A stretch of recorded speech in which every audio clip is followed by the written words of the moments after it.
Hello tout le monde, aujourd'hui on se retrouve pour une nouvelle vidéo. Donc aujourd'hui on se retrouve pour répondre à la question comment créer du contenu intéressant sur YouTube. Après ma vidéo comment créer du contenu sur Instagram, si vous ne l'avez pas vu je vous la mettrai juste ici dans le petit i. On s'attaque aujourd'hui à YouTube, comment créer du contenu intéressant pour YouTube. Il y a plusieurs points que je vais aborder dans cette vidéo. Évidemment je ne suis personne pour dire que mon contenu est plus intéressant qu'un autre, mais voilà, ça fait 5 ans maintenant que je fais des vidéos sur YouTube, pas sur cette chaîne, sur mon autre chaîne que j'ai commencé en 2015. Donc voilà, cette chaîne est toute récente, elle a que un an, mais sinon moi ça fait bien plus longtemps que je fais du contenu sur YouTube. J'ai appris par la force des choses comment faire. Je vous avais fait d'ailleurs une vidéo 10 conseils pour commencer sa chaîne YouTube. Si vous l'avez pas vue, je vous mettrai ça dans la barre d'infos. Cette vidéo va être un peu plus différente puisqu'elle va être vraiment recentrée sur le contenu, alors que dans mon autre vidéo j'ai abordé plein de choses, la barre d'infos, la miniature, des choses un peu plus superficielles, mais là ça va être surtout concentré sur le contenu. Si la vidéo vous intéresse, je vous laisse avec la suite.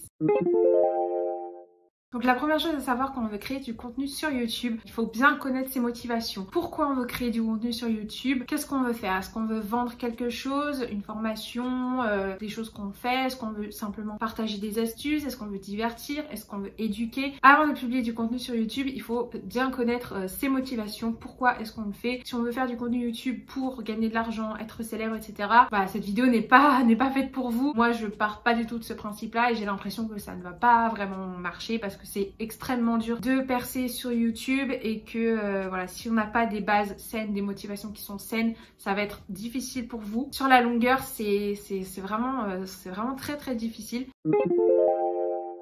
Ensuite, une fois que on connaît ses motivations, mais normalement quand on crée une chaîne YouTube c'est qu'on est motivé à faire du contenu dessus, il faut savoir qu'est-ce qu'on veut créer. Sur YouTube c'est important d'avoir, de se mettre dans une case, c'est un peu péjoratif dit comme ça, au tout début du moins, il faut se mettre dans une catégorie, il faut qu'on sache quel type de contenu vous faites.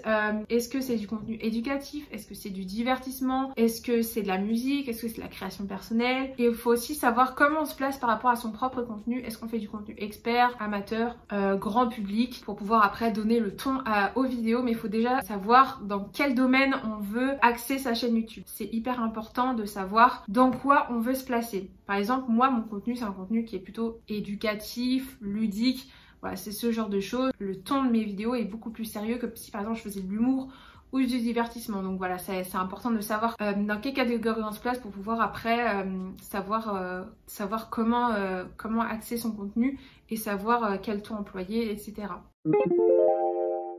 Ensuite, ce qui est important pour créer du contenu intéressant, c'est il faut se démarquer. Alors c'est hyper difficile parce que voilà, YouTube, ça fait hyper longtemps que ça existe, on a l'impression que tout a été fait. Il faut essayer au maximum de se démarquer, il faut essayer d'apporter une plus-value sur YouTube. C'est ultra difficile, mais c'est encore possible puisque en 2020 et en 2021, il y a encore des chaînes nouvelles qui vont percer ou qui ont déjà percé. Donc voilà, il faut apporter sa patte personnelle, il faut avoir un style reconnaissable et surtout maîtriser son sujet si on se prétend expert. Il y a encore des chaînes nouvelles qui vont percer ou qui ont déjà percé. Donc voilà, il faut apporter sa patte personnelle, il faut avoir un style reconnaissable et surtout maîtriser son sujet si on se prétend expert.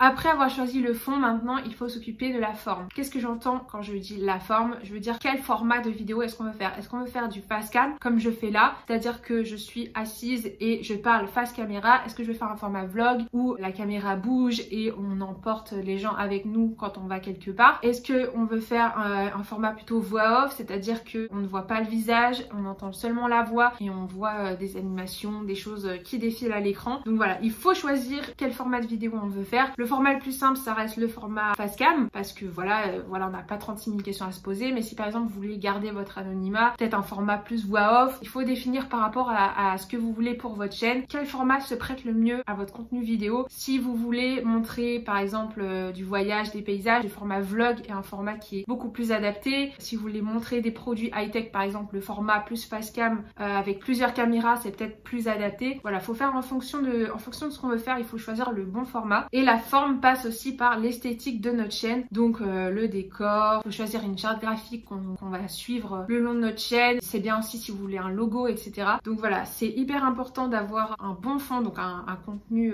pertinent, mais aussi il faut que la forme suive, parce que si votre contenu est bien mais que la forme ne suit pas, que les miniatures ne donnent pas envie, que votre chaîne n'est pas travaillée visuellement, ça donnera beaucoup moins envie aux gens de s'abonner à votre chaîne. Donc c'est hyper important de travailler également le fond et la forme. Donc quelque chose qui est important par rapport au contenu YouTube, c'est le matériel. On va dire depuis 2011, la qualité sur YouTube ne cesse d'augmenter, c'est exponentiel. Aujourd'hui, on ne peut pas arriver sur YouTube avec un matériel qui est mauvais, un son qui est presque inaudible, une qualité vidéo qui est en dessous de 720p, c'est même pas envisageable, parce que voilà, la qualité s'améliore. Il faut suivre cette qualité, il faut que ça soit cohérent avec l'époque dans laquelle on vit, et c'est vrai que YouTube, aujourd'hui, on peut pas vraiment arriver comme en 2011 avec une webcam, pas de micro, ou alors un son qui est vraiment pas terrible. Ça, c'est plus possible maintenant sur YouTube, parce que voilà, ça a évolué et il faut comment dire, il faut suivre aussi cette évolution, il faut que ça soit cohérent. On peut pas arriver avec une qualité sonore et visuelle qui est négligée. C'est également très important quand vous publiez du contenu sur YouTube que ce soit du contenu qui est rythmé et qui corresponde au rythme que vous voulez donner à votre vidéo. Le rythme est aussi important que le contenu en lui-même. Par exemple, si vous faites un contenu avec un montage mauvais ou inexistant, votre contenu a beau être ultra intéressant, s'il est mal monté, mal dynamisé, ça vous desservira plus qu'autre chose. Donc voilà, il faut que le tout soit rythmé. Par exemple, la longueur de votre vidéo, il faut qu'elle soit cohérente avec le contenu. Parce que par exemple, certaines fois, pour un certain contenu, si votre vidéo est trop longue ou trop courte, ça va décourager les potentiels spectateurs de votre vidéo. Et voilà, il faut aussi faire attention à ça. Donc il faut trouver en fait le juste milieu, quelque chose de rythmé, pas surmonté non plus. Il faut pas que ça soit vomitif comme montage, mais il faut que le rythme soit là. Il n'y a pas besoin d'être un monteur exceptionnel pour votre vidéo YouTube, seulement un montage qui est dynamique et efficace. Il y a aussi un point qui est super important, c'est la fréquence. Alors moi, je suis absolument mal placée pour parler de fréquence des vidéos, mais si vous commencez une chaîne YouTube, c'est hyper important d'avoir une fréquence assez soutenue si vous le pouvez. Après, si vous ne pouvez pas, voilà. Par exemple, je pensais si on a publié qu'une seule vidéo sur notre chaîne et si on attend que la vidéo perce, buzz, et qu'on attend d'avoir énormément d'abonnés et énormément de vues sur une vidéo alors qu'on en a publié qu'une seule, ça peut aussi nous desservir, parce que les gens vont arriver sur notre chaîne, ils vont trouver votre vidéo intéressante, ils vont se dire ah tiens, j'ai envie de voir ce que la personne fait comme contenu, regarder les autres vidéos, et si j'aime bien m'abonner. Et s'ils voient que vous avez publié qu'une seule vidéo, bah ils vont peut-être pas s'abonner, parce qu'ils vont dire cette personne elle est pas sérieuse, elle publie pas régulièrement, elle a rien fait encore, donc voilà, je ne vais pas m'abonner. Donc ça peut vous porter préjudice. C'est important de publier du contenu pour fournir en